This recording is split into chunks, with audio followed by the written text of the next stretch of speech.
Okay, so, hello.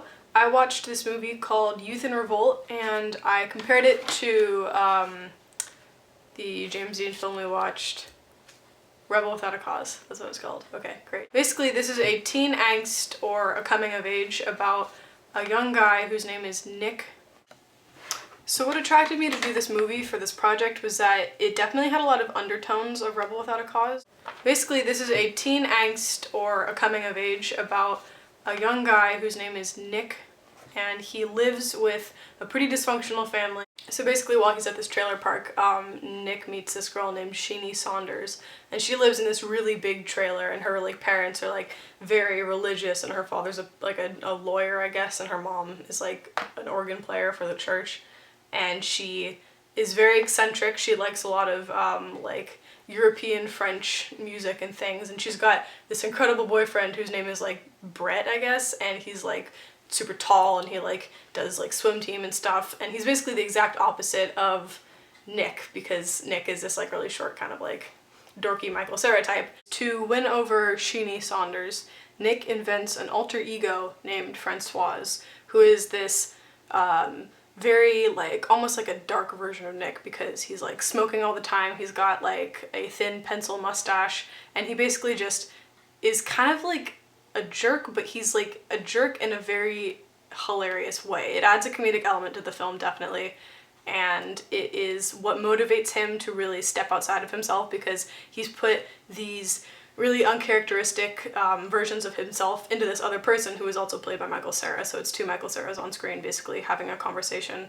Absolutely hilarious. So Francoise helps him win over Sheenie Saunders, but it shows the archetype of the bad boy, kind of loner kid that was in Rebel Without a Cause, basically as its own separate figure on screen. So you're looking at the struggle of do the right thing versus do your own thing, but in two different people. And then you have the friend who tags along, so you basically got a Pluto type named VJ, I'm pretty sure, and he drives Nick to go see Sheenie at boarding school, and that is a hilarious part of the film.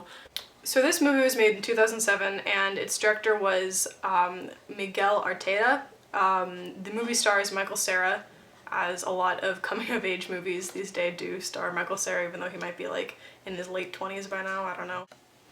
So what attracted me to do this movie for this project was that it definitely had a lot of undertones of Rebel Without a Cause, and it definitely seemed like the two were interrelated, they'd kept it in mind that it kind of played off of Rebel Without a Cause. So this movie definitely followed the three themes that I chose enough to be noticeable, but some of them they followed more than others. So the first one, what does it mean to be a man or an adult? So it starts off, Nick is this kind of very childish guy where he feels very out of place in his peer group. So the film follows the three themes that I was talking about. It follows what does it mean to be a man or an adult, a search for honor, and your life or setting or environment is stifling. So first off, to be a man or an adult, one of the big themes in the film is that Nick is a virgin, and he feels really weird about this because the girl he's in love with, Sheenie Saunders, is not. It's become kind of a mysterious part of her character. So he obsesses over this, and then that is part of what creates Francoise, his alter ego, is because he's trying to gain the confidence to get with Sheenie, but he can't do it on his own terms. Past that, the film doesn't exactly explore into it as much as it could have, I guess, but it's still kind of prevalent in a couple of scenes, but it's not exactly a running theme throughout the film. The next theme, Search for Honor, is kind of alluded to with a big way.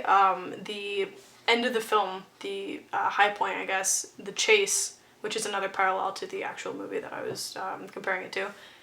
In this movie, Sheenie goes to boarding school at a point, and he basically blackmails one of her roommates into putting sleeping pills in her drinks in the mornings so that she fails her classes and has to come home and live with him, which is really evil and creepy, but I guess it works out for him in the end.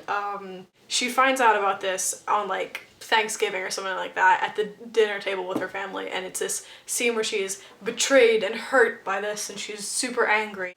So basically, to redeem himself, he dresses up as a girl and sneaks back into her house, which again is really creepy, but I guess Michael Cera can get away with it. The third theme would be life setting environment is stifling. Now this was the most prevalent theme throughout the movie. Actually, most of the characters experience this and they're all in their own ways.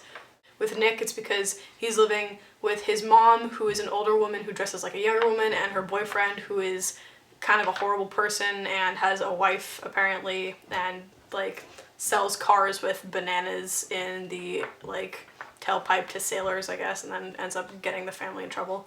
And then Nick's dad, who lives with a 25-year-old cosmetology student. And then you have Sheenie, who lives with her parents, who are very biblical and traditional, and she does not want to do that. She wants to live and experience the world and go to Paris and study French and things, and she's stuck in a trailer park, of course. So pretty much every character feels this in their own way. So the search for honor is used at times, mainly in the end. Ugh. So the search for honor is basically used more near the end, but it's not actually a constant running theme through the film. The environment is stifling theme actually is the one true actual theme, just like runs constantly throughout the film. And the film, one of the main themes of the film is not feeling right at where you are in your life. And I think that's a pretty good way to sum up that theme. The film clearly followed the not feeling correct in your environment theme quite a bit. The rest of them were kind of alluded to, but it wasn't as heavily alluded to as the one theme that I've mentioned. I also saw a lot of parallels throughout the film. I mean, you've got the kid who doesn't feel right in his environment, his father is being emasculated, his mother is just going through crazy stuff. Very interested in a girl who is unattainable because she has a scary boyfriend. There's a scene when a car drives off a cliff, but it was more of a comedy, very much lighthearted. I would definitely recommend this to people. I actually have in the past. It's one of my favorite movies, and I think it's a pretty hilarious, creative film. So basically, yes.